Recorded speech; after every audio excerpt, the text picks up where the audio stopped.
But let's move on to our fourth mining update of the show, which is from Bruce McLeod, Chief Executive Officer of Sabina Gold and Silver, a Canadian precious metals company on track to become a mid-tier gold producer.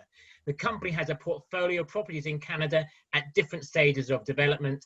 The company's flagship projects are currently located in Nunavut in the Canadian North. Over to you, Bruce. Thank you very much, Andrew. Today I'll give a brief overview of Sabina and our outlook and some basics about the asset and why we're excited about it. A lot of work's been done on this asset. We've spent about $350 million advancing it since acquisition in 2009. We've grown our resource from 2.2 million ounces to today 7.2 million ounces in all categories at over 6.2 grams. These are the highest grade undeveloped permitted open pits of over 500,000 ounces in the world. Also haven't stopped adding value, continue to do resource expansion, resource optimization. And if you can forward to the next slide, that would be helpful. Again, I think one of the other things that distinguishes ourselves from other developers is this project is now fully permitted, not only for construction, but now for operations, with our last permit being our tailings deposition received earlier this year. It's shovel ready. We've also obtained social license with our local landowner, which is the Kitikmeot Inuit Association, having signed a 20-year Inuit Impact Benefit Agreement with the Kitikmeot Inuit Association. Nunavut, certainly a great mining jurisdiction. In terms of security of title, in terms of permitting, in terms of settled land claims, which gives more clarity and more certainty to projects. A lot of the critical components of infrastructure, and infrastructure is one of the bigger challenges of this project, we've now put in place ourselves. We've built the port facility, now built and operated our winter ice road. So we've tested our entire supply chain from our consolidation points in the lower Canada to site by land and by sea. The economics of this project were completed on a feasibility of $1,150 an ounce, and I'll speak more to what it looks like later. And certainly for a lot of the programs that we have ongoing today, in terms of moving the underground forward, bringing that higher grade ores out earlier, in the additional infrastructure, detailed engineering, that will come out of Treasury, where on the last quarter we ended with 75 million Canadian. We can go to the next slide, please. A sensitivity from our feasibility, and that showed an IRR again at over 24.2% at 1150 gold. So certainly we have the downside covered. And if we take a look at numbers on that, 1600 to 2000, you can certainly see what effect that has on the project. Certainly not only by the NAV, but the IRR. But one of the things that we've been very successful with in the last 3 years is resource expansion, and more importantly, resource optimization. Is we have a better understanding of the structural controls of these deposits. We have delineated a deposit that we call the Vault Zone, which is a subset of the deposit of the Umwelt, that will deliver grades very close to half an ounce.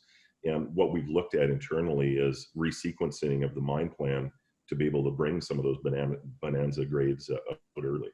And in the last several weeks, and the latest this morning, we've now shown that armed with that new structural reinterpretation, that we have been very successful on the resource optimization in other areas much closer to surface, with this morning releasing a new drill hole that is based on that reinterpretation. That is one of the best ever drilled at Back River, and that was over 32 meters of just under 20 grams per ton gold. So with all of that, we're going to use that as a basis for updating not only the resource, but more importantly, the mine plan feasibility. And in the meantime, moving forward with detailed engineering, moving forward with our pre-construction civils, with being in a position that we anticipate in the first quarter of next year that we will be able to make a production decision. And next slide. So continued drilling results, particularly from this resource optimization program that we're doing today, detailed engineering, continuing, updating that feasibility and resource to current prices, and continued pre-development earthworks to prepare for the underground ramp. All of that equipment has now been purchased. We're now doing a runway expansion, which will allow us to fly in 737 and Hercules aircraft that will support not only construction, but the underground year-round. So, fortunate that we have a great asset, and within this, 50 kilometers away from our Goose project, which all of the economics are that we've spoke about are just from the Goose. We have another 2 million ounces 50 kilometers away that we have not been on the ground on, and will certainly be part of our future expansion and growth. But we're positioned for a re-rating, a position to be a mid-tier producer in Canada. Okay, thank you very much for that, Bruce. Rick, what questions do you have for Bruce? Well, Bruce, there's another asset in Sabina, Yes, there is. a sort of a redundant asset. And when people look at Sabina, they forget that you have a second high-grade remote asset in effect for free. Could you describe that redundant asset a little bit and give us a hint as to how shareholders might see value from that? I think it's normally missing in people's interpretation of Sabina. It certainly has been. It's certainly something that investors have brought up more frequently, particularly when silver has started to move. We own a royalty on the Hackett silver zinc asset, which is about 50 kilometers away from our George project in Nunavut, which is part of the Back River complex. It was an asset that was at one point Sabina's primary asset. It was sold to Xstrata. Xstrata was in the midst of developing that when they were purchased by, or moving it forward to develop, when they were purchased by Glencore. It is one of the highest grade silver-rich VMSs in the world. It is about 75 million tons at a 3.5% zinc and about 110 grams per ton silver, of which when we sold that to Xstrata, we retained a 22.5% royalty on the first 190 million ounces of silver, which is the resource, and that's about 40 million attributable ounces at no cost to Sabina, plus 12.5% thereafter from any future growth. Now, when silver has been $12, $13, $14 and zinc sub $1, it was an asset that some of the analysts that cover us put notional values of 20 or $25 million on, which I think was appropriate. But given where we are in silver prices today, given the lack of true silver opportunity and big bulk tonnage projects, I can see that this project being moved forward in Glencore's chain, and that may be in there to create value. Is I think Ivan Glassenberg has been very clear that Glencore doesn't develop mines, but I think they're also very clear that they take advantage of economic opportunity. And what I see is an economic opportunity for Glencore, which in turn will mean a very serious economic opportunity for us. Based on their production profile, it's essentially almost 3 million ounces a year of production that would be attributable to Sabina once that mine goes into production. And then finally, you anticipate being able to release a production decision, what, mid next year? Is that? I would say by mid next year.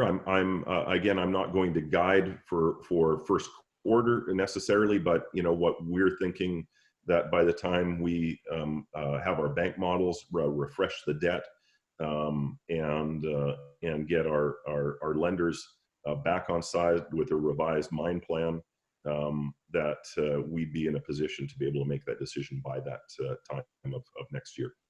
Well, Bruce, some of your lenders have never been offside. Well, I know of one in particular, Rick, that has been there, but there's also process that is being navigated today, and there may, in effect, be a means, given the economics of this project, to fast track that from what I've given as what I feel is a conservative timeline. I'm just advertising. That's all. Thank you. Joachim, do you have a question for Bruce? Yeah, so I mean, I really like Back River. I think the economics as you present them, they look very attractive. My issue is only the location, and I haven't been to Back River, but I've been to Medellin, Agnicus mine. I've been to TMAC just before, I think half a year before they were taken out and all that. And I must say, for me, I've seldom been to such a remote area like those operations in Nunavut. And you presented in your feasibility study, you presented a capex, I speak under correction, $400 million plus minus, somewhere around there. That was 5 years ago. $425 million for capex. 425. So this was on the at the 2015 feasibility study, and things have changed.